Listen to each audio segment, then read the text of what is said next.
दोस्तों, नमस्कार। स्वागत है आपका हमारे यूट्यूब चैनल में। आज हम लेके आए हैं ईएसआईसी तेलंगाना की पैरामेडिकल एंड नर्सिंग स्टाफ की वैकेंसीज का नोटिफिकेशन, ऑफिशियल नोटिफिकेशन। इससे पहले अगर आप इस चैनल पर नए हैं तो प्लीज़ चैनल को लाइक करें एंड शेयर करें एंड सब्सक्राइब जरूर करें, क्योंकि हम ऐसे ही रिक्वायरमेंट नोटिस या वैकेंसीज के नोटिस हम सबसे पहले हमारे यूट्यूब चैनल के थ्रू आपको बताते हैं। तो बात करते हैं कितनी किस किस की पोस्ट हैं, क्या क्या क्वालिफिकेशन क्राइटेरिया होगा और कैसे फॉर्म भरा जाएगा, क्या एज रिलैक्सेशन रहेगा, सारी बातें देखेंगे डिटेल से। तो बात करते हैं सबसे पहले स्टाफ नर्स की। स्टाफ नर्स का जो लेवल रहेगा 7th लेवल रहेगा। पे मैट्रिक्स 44,900 से 1,42,400 तक रहेगा, जिसमें कुल टोटल पोस्ट हैं 137 पोस्ट हैं स्टाफ नर्स की, जिसमें से जनरल कैटेगरी की 72 पोस्टें हैं, एससी कैटेगरी की 21 पोस्टें हैं, एसटी कैटेगरी की 11 पोस्टें हैं और ओबीसी कैटेगरी की 33 पोस्टें हैं।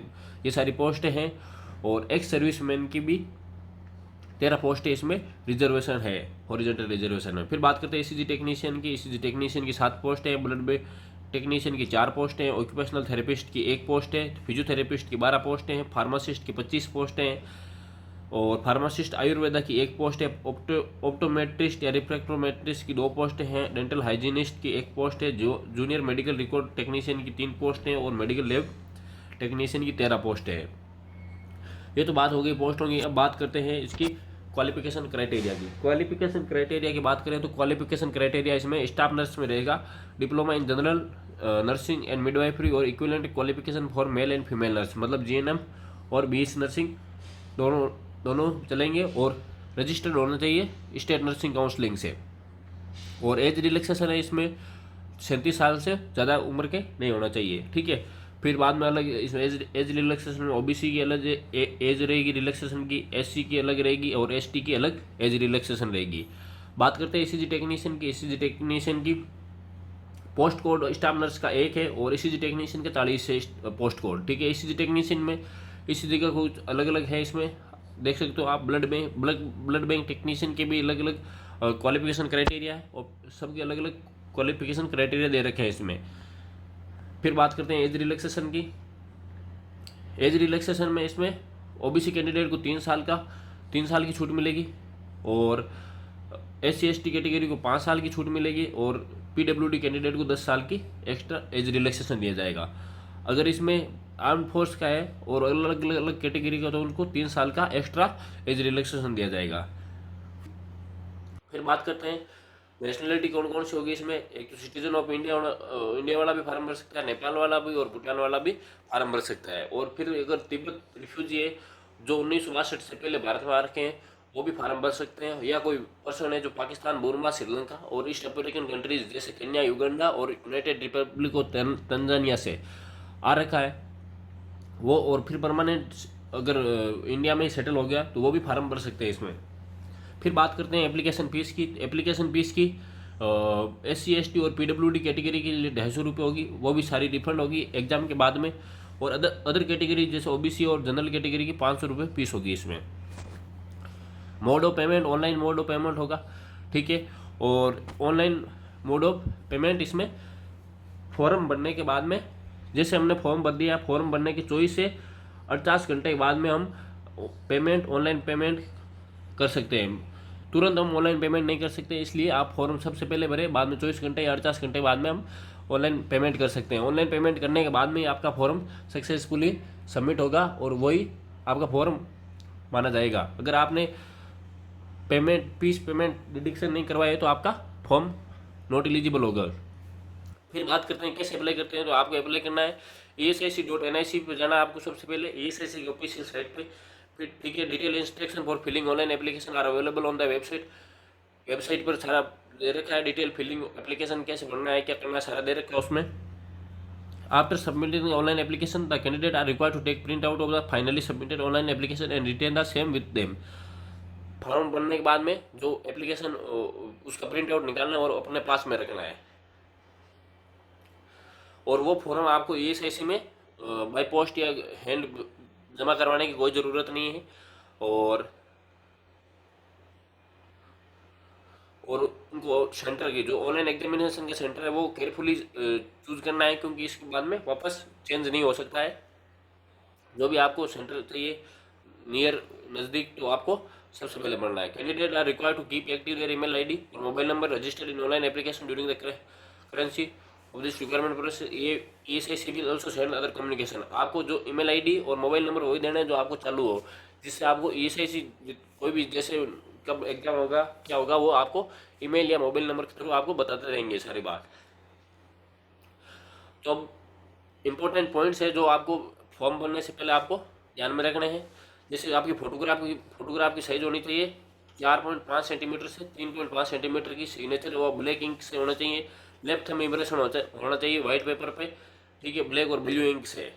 Hand written declaration on white paper with black ink और that all the scan document है to required specific as given in next advertisement. इसमें आपको OBC कैंडिडेट्स के लिए और अदर कैंडिडेट्स के लिए एक आपको फॉर्म दिया जाएगा, उसमें आपको साइन करना है और साइन करके फिर आपको वो अपलोड करना है, ठीक है। OBC कैंडिडेट के लिए अलग से एक OBC का कास्ट सर्टिफिकेट है, वो इन्होंने ESIC वालों ने दे रखा है। उस पर आपको SDM या बाकी जो भी है उसमें लिख रखे हैं किस किस के साइन मान्य है, उनके साइन करवा के अपलोड करना है आपको, ठीक है। सिग्नेचर है वो कैपिटल लेटर में मान्य नहीं होगा, रिजेक्टेड हो जाएंगे, ठीक है। Left thumb impression should be properly scan and not smudge. ज़्यादा धुंधला नहीं होना चाहिए, लेफ्ट थंब का इम्प्रेशन होना चाहिए। ये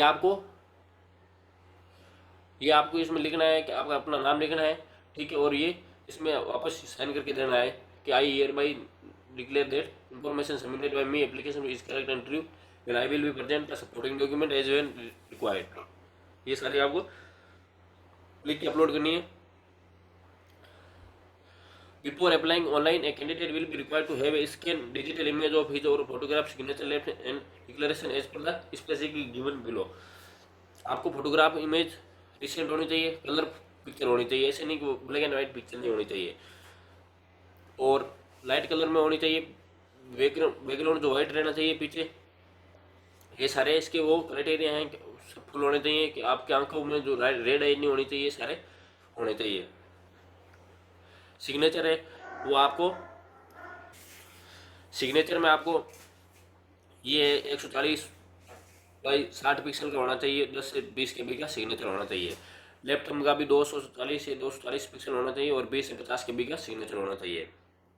हैंड रिटन डिक्लेरेशन होना चाहिए। Hand written declaration content is to be expected. Capital letter में साइन नहीं करने चाहिए। कैपिटल लेटर में साइन मान्य नहीं है। एप्लीकेशन इंग्लिश क्लियरली और वाइट पेपर विथ ब्लैक और ब्लू इंक से, ठीक है।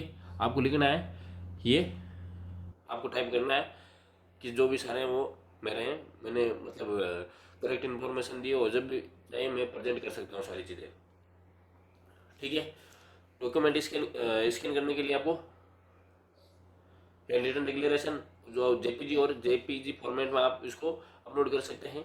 उसकी जो पिक्सल साइज होती है वो 800 से 400 पिक्सल होनी चाहिए। 50 से 100 KB का ये मैक्सिमम होना चाहिए। स्कैनिंग डॉक्यूमेंट एक्शन करने के लिए आपको सेट ए कलर ट्रू कलर, ठीक है। फिर आपको स्कैन करना है इसको। ये जो क्रॉप करना है इमेज शुड भी JPG और JPEG फॉर्मेट में लेनी चाहिए, ठीक है। 50 KB से ज़्यादा नहीं होनी चाहिए। 50 से जो जिनकी लिमिट दे रखी है उससे ज़्यादा की साइज नहीं होनी चाहिए। अगर प्रेस्क्राइब फॉर्मेट में अगर आपकी जो सिग्नेचर है जो भी है वो अगर नहीं है तो आपको एरर का मैसेज शो करेगा। आपको अलग सेपरेट एक लिंक प्रोवाइड कराएगी जिसमें आपको अलग अलग लिंक रहेगी जिसमें आपको फोटोग्राफ सिग्नेचर अलग अलग अपलोड करना है, ठीक है। ये आपको अपलोडिंग हो गया पूरा स्टेप। और अप्लाइंग रजिस्ट्रेशन, पहले सबसे पहले आपको कैसे अप्लाई करना है इसके लिए आपको सबसे पहले रजिस्ट्रेशन की जरूरत पड़ेगी। Registration candidate can apply online buy ESIC.NIC पर। फिर आपको रिक्रूटमेंट में जाना है। रिक्रूटमेंट सेक्शन में जाके candidate will get the instruction page and they will have to accept the term, ठीक है। आपको एक्सेप्ट करना है टर्म पे, फिर आई एग्री पे क्लिक करना है और स्टार्ट बटन पर क्लिक करना है। फिर एप्लीकेशन साइन अप करने के लिए आपको एक ईमेल आईडी और मोबाइल नंबर की ज़रूरत पड़ेगी। साइन अप करने के बाद में आपको 1 टाइम पासवर्ड और login details will be send to email ID और मोबाइल नंबर पर आपको लॉगिन डिटेल सेंड कर दी जाएगी, ठीक है। सेंड करने के बाद में completion of online form candidate can visiting online application through the ESIC.NIC requirement में आप वापस कंप्लीट कर सकते हो। जैसे 24 आवर्स बाद में वो पेमेंट होगा तो आपको ESIC.NIC रिक्वायरमेंट में जाना है। ठीक है, आपको candidate are not allowed to change email ID, mobile number और कैंडिडेट नेम और पोस्ट। आप एक बार आपने फॉर्म भर दिया तो आप चेंज नहीं कर सकते, मोबाइल नंबर, ईमेल आईडी और पोस्ट भी आप चेंज नहीं कर सकते हैं। ठीक है, पेमेंट है वो डेबिट कार्ड से और 24 से 36 घंटे बाद में फिल होगा। और इसमें जो रिफंडेबल में उसमें जिनकी SC ST कैटेगरी वालों रिफंडेबल में उसमें आपको कुछ और भी बेनिफिशियरी डिटेल भी पूछेंगे जिसमें आपको रिफंड करना है वापस। ठीक है, और जिनको रिफंड नहीं करना है जैसे जनरल कैटेगरी OBC कैटेगरी वालों के लिए आप internet banking, debit card, credit card से कर सकते हो। ठीक है, आपको क्लिक ऑन मेक पेमेंट पर करना है। ठीक है, आपको नेविगेट कर देगा स्टेट बैंक की वो जो पेज है उस पर, स्टेट बैंक की वेबसाइट पे आपको नेविगेट कर देगा। ठीक है, बाद में आपको चेक बॉक्स एंड प्रोसीड करना है। फिर आपको देखना है कि एप्लीकेशन फीस 2022 ऐसे आएगा, ESIC एप्लीकेशन फीस 2022। फिर आपको ESIC displaying the logo, ESIC का लोगो डिस्प्ले होगा। फिर ठीक है, आपको सीक्वेंस नंबर डालने हैं। सीक्वेंस नंबर आपको फॉर्म भरने के बाद में सीक्वेंस नंबर मिलेंगे। सीक्वेंस नंबर में आपको फिर सारा आपको देखना है कि नेम ऑफ एप्लीकेंट आपका नाम होना चाहिए, किस पोस्ट के लिए अप्लाई किया है, कैटेगरी कौन सी, आपकी exam fees and verify the detail and confirm करना है। फिर आप mode of payment internet banking, credit card और डेबिट कार्ड से किसी से भी कर सकते हैं। ठीक है, फिर स्कीम ऑफ एग्जामिनेशन किस टाइप का होगा तो आपको एग्जामिनेशन में 125 मार्क के क्वेश्चन रहेंगे जिसमें से 2 घंटे आपको टाइम दिया जाएगा। 100 question will be based on technical and professional subject. 100 question होंगे जो आपको सब्जेक्ट से, जो जैसे नर्सिंग वालों का तो नर्सिंग सब्जेक्ट से 100 क्वेश्चन पूछे जाएंगे और 25 क्वेश्चन आपको general aptitude, general awareness, general intelligence, arithmetic, math, reasoning से पूछे जाएंगे 25 क्वेश्चन। और नेगेटिव मार्किंग रहेगी 1/4 0.25। ठीक है, बहुत बढ़िया है, नेगेटिव मार्किंग कम है इसमें। ठीक है, और ये अलग से इंस्ट्रक्शन दे रखे हैं जूनियर मेडिकल रिकॉर्ड और ऑप्टोमेट्रिस्ट और रिफ्लेक्टोमेट्रिस्ट के लिए। और स्किल टेस्ट नर्सिंग वालों में है नहीं, बाकी इनमें जो जूनियर मेडिकल टेक्नीशियन या ऑप्टोमेट्रिस्ट में बाकी आगे भी और कुछ एग्जाम होंगे, इनके बारे में दे रखा है। मोड ऑफ सिलेक्शन में आप स्टाफ नर्स या नर्सिंग ऑफिसर के लिए आपको जितने ज़्यादा नंबर लेंगे उस कैटेगरी से मेरिट के हिसाब से आपको सेलेक्ट कर लिया जाएगा। ESIC आपको ESIC फिक्स कर सकती है कि जैसे जनरल कैटेगरी कितने मार्क्स होने चाहिए, SC ST जो मतलब क्राइटेरिया वो फिक्स कर सकती है, क्वालिफाइंग मार्क्स वाला क्राइटेरिया फिक्स कर सकती है। Centre of examination candidate must select the centre application form in which he और शी डिसाइड टू टेक। आपको जो एग्जामिनेशन सेंटर है वो आपको नियर बाई चूज़ करना है, आप चूज़ कर सकते हो इसमें। और TA DA आपको नहीं दिया जाएगा। ठीक है, important instruction to candidate are required to submit the print out of their online application and any other document to ESIC by post or by hand। आपको सबमिट नहीं कराने की ज़रूरत है। ठीक है, ये हैं सारे। फिर बात करते हैं एक ये OBC कैंडिडेट वालों के लिए फॉर्मेट है जिसमें आपको अपना नाम लिखना है इधर। ठीक है, आपको इधर पापा का नाम लिखना है, विलेज लिखना है, डिस्ट्रिक्ट लिखना है और कौन से स्टेट, राजस्थान स्टेट, टेरिटरी अगर बिलोंग करते हो तो कम्युनिटी कौन सी है, OBC है। ठीक है, इसमें लिख के यहाँ डेट होनी चाहिए। ठीक है, मजिस्ट्रेट के साइन होने चाहिए, इधर डिस्ट्रिक्ट मजिस्ट्रेट या डिप्टी कमिश्नर के साइन होने चाहिए। और जो ये अथॉरिटीज के नाम है chief presidency, revenue officer not below the rank of tehsildar से अगर कोई रेवेन्यू ऑफिसर नीचे है तो उसके साइन मान्य नहीं है। जैसे पटवारी अटवारी के साइन मान्य नहीं है। Sub divisional officer of the area where application और फैमिली नॉर्मली रेजिडेंस, SDM के साइन मान्य है। डिस्ट्रिक्ट मजिस्ट्रेट के DM कलेक्टर के मान्य है। Deputy commissioner, additional deputy commissioner, deputy collector, first class stipendiary magistrate, ये डिवीजन, ये सारे इनके मान्य है। पटवारी के ग्राम सेवक के साइन मान्य नहीं है। ये आपको अपलोड करना है या ड्यूरिंग सिलेक्शन होने के बाद में आपको ये लेकर ले जाके प्रोड्यूस करना है। ठीक है, ये OBC कैटेगरी के लिए वापस आपको एक NSR B भी अपलोड करना है। इसमें आपको लिखना है कि मैं इस कास्ट से हूँ या OBC से, या कम्युनिटी लिखनी है आप कौन सी कम्युनिटी से, OBC में कौन सी कम्युनिटी से बिलोंग करते हो, ये सारा लिख के सिग्नेचर, फुल नेम, एड्रेस आपको यहाँ लिखना है। ठीक है, ये डिफेंस पर्सनल के लिए ये फॉर्म आपको सबमिट करना है और अपलोड करना है। ये कंप्लीट जानकारी थी ESIC तेलंगाना की रिक्वायरमेंट की।